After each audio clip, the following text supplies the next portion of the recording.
ones you love. Play your special numbers tonight.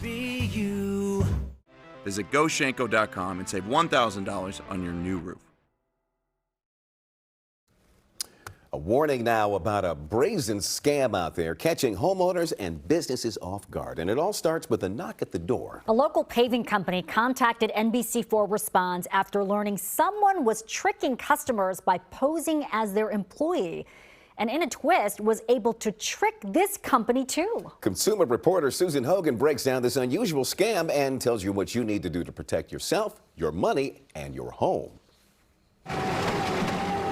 35 years in business, more than 100,000 driveways paved, the owner of Collegiate Sealers in Loudoun County is steaming over what happened this summer. You've been in business since 1988. Has this ever happened to you? Never.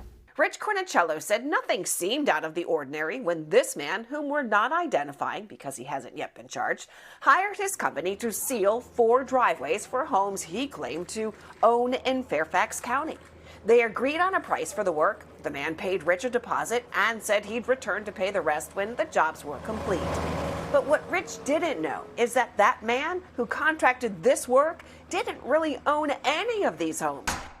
He was actually posing as a driveway sealer and convincing the real homeowners to have their driveways done. When the job was complete, he would show up and collect the money before Rich's company could send the bill. So this guy was randomly knocking on these doors in this neighborhood, claiming to be Collegiate Sealers and Paving? Correct. And taking the money from these homeowners? Yes. That's crazy. And charging them like an exorbitant amount of money. Rich figured out the scam when one of the real homeowners tried to pay his crew as they were finishing the driveway. The amount of cash was almost double the cost of the job, and when Rich's crew asked why the difference, the unsuspecting homeowner said, well, that was the price he was quoted by some guy who knocked on the door offering paving services on behalf of Richard's company.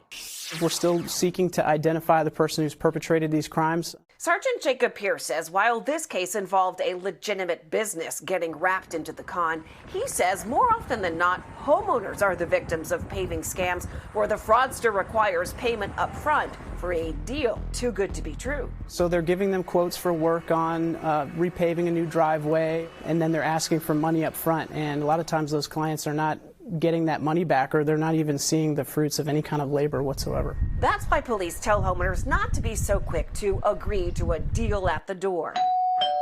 Just slowing down, gathering their contact information maybe, and then just doing a little bit of basic homework that anybody could do with a computer and a search engine.